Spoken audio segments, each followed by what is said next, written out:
Oh shit. And I don't mean oh shit in necessarily a bad way, but in the case of this game, truth be told, I might not mean it in necessarily a good way either. Oh fuck me, who am I kidding? This game fucking rocks! This game is legendary. I don't care what anyone says. When we were growing up, back in the 80s, there were basically 3 games you had to have if we were going to be friends. Contra, Super Mario Brothers, and fucking Teenage Mutant Ninja Turtles!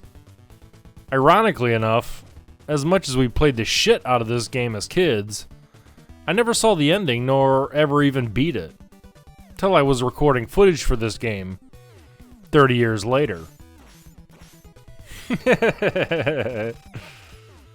Quite a lot has been said about this game, and I'm sure if you're watching this, you most likely have your own fond memories playing it, going berserk over dying in it, and just the general frustration this game is synonymous for.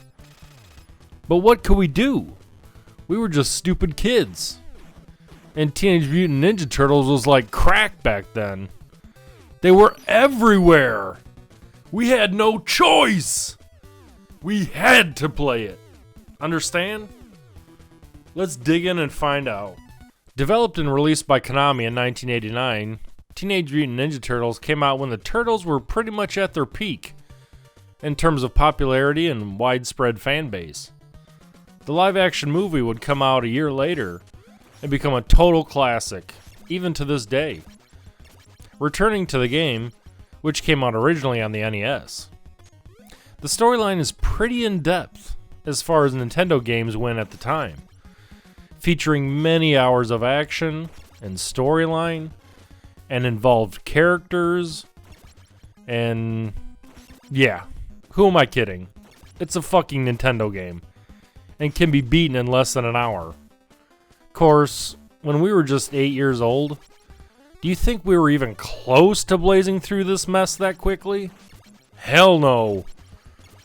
Yeah, good old Shredder, with the help of the Foot Clan, has kidnapped April, and the Turtles have to rescue her. What? Thought there was something more to this game? Psh. So the intrepid foursome set out on their adventure. You have free reign to choose which turtle you fight with each one having its own separate life bar.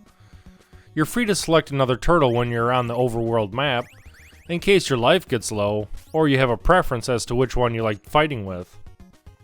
There isn't much difference between them, to be honest, apart from different color headbands.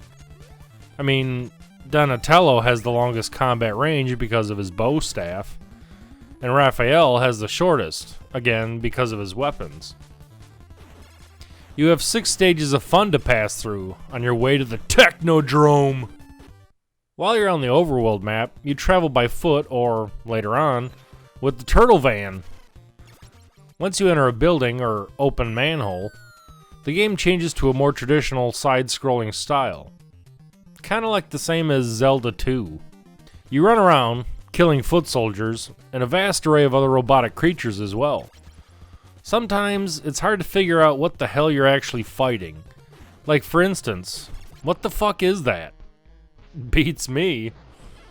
It's a Nintendo game, remember? Things don't make sense, and you have to use your own imagination. There are a few special weapons as well, such as throwing stars and boomerangs. Scattered about various random locations, you'll also find pizza, which can restore your precious health. When you press start, you can access a simple map screen, which shows the layout of the overworld and your current location, as well as getting helpful messages from Splinter or April, which doesn't make any sense really, because why would Shredder kidnap her, then leave her a simple way of communicating with the Turtles? Why doesn't she just send them a message and tell them where she is? I guess we really wouldn't have a game then, but anyways. Although there is a map, it's largely useless and downright confusing sometimes. See, the map function doesn't tell you where to go. Like, at all. It's just there. I mean, at least in Zelda, once you acquire the compass, the map would at least let you know where you're supposed to be headed, or at least give you some kind of vague direction. Not so here. Nope. All you see are these little white dots, and good luck trying to figure out where in the fuck you're supposed to go half the time. I think that's the main reason why we never beat the game as kids. Because it's too fucking easy to get lost. And then you get discouraged. And then you don't give a fuck anyways. It gets especially annoying when, later on in the game, you're given multiple sewers and buildings to go in and out of, with no clear direction on anything. Go in this building, whoops, just a pizza box waiting for you after you kick the shit out of 200 baddies. Jump down this sewer? Oh, it just leads you around in circles to another manhole you haven't found on the overworld yet. And it just goes on and on. You either had to be a pro at this game, growing up, or have an issue of Nintendo Power if you expected to figure your way through this mess without hours of going in circles and checking every available part of every entrance or building. Along the way, you'll encounter some familiar faces in the form of basically mini-bosses if you want to think of them like that. There aren't really any true bosses till the end of the game, but you do cross paths with Bebop and Rocksteady, along with Mecha Turtle. You finally arrive at the Technodrome, and maybe it's me, or maybe it's been almost 30 years since I watched the cartoon, but wasn't the Technodrome, like, bigger? Like, way bigger? Using the turtle's height as average, this makes this version of the Technodrome, about what, like 15 feet tall? Yeah, no. Once inside, you keep destroying everything and then face off against Shredder. Kick his ass and the game is over. April gets rescued again. Yippee! Graphically speaking, again, it's a Nintendo game, so there really isn't too much depth going on here. Characters are relatively easy to distinguish from one another, although for the turtles, obviously they just use the same sprite and colored the headband differently. Sometimes enemies can get washed out because they use a lot of the game colors as the background layers, so that can get a little tricky to look at. Notice anything? Yeah. This game has a ton of screen flickering, mainly because of all the shit on screen at one time. It even gets so bad in a few later stages that the game starts slowing down as well. Holy crap! The audio side was very memorable, as anyone who played the game back in the late 80s would admit to. It's very hard not to bounce your head around to the beat when you're cruising around the turtle van, or even on many of the side-scrolling stages.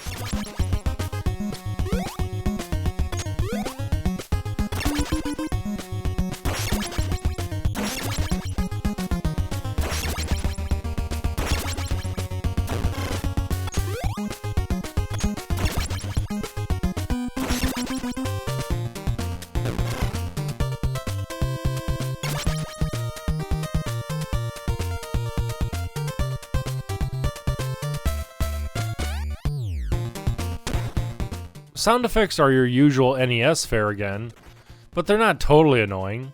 Well, there is the fact that when your health bar gets dangerously low, much like in Legend of Zelda, you get this annoying as fucking beeping sound that never goes away!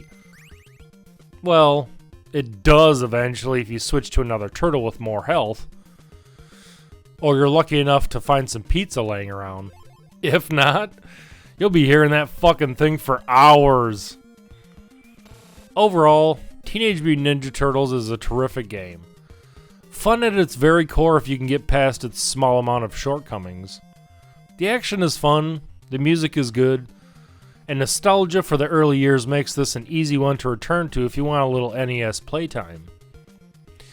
The game received a few ports to other systems back in the day, like the MSX and Even a PC port for MS-DOS. What's that? What's MS-DOS?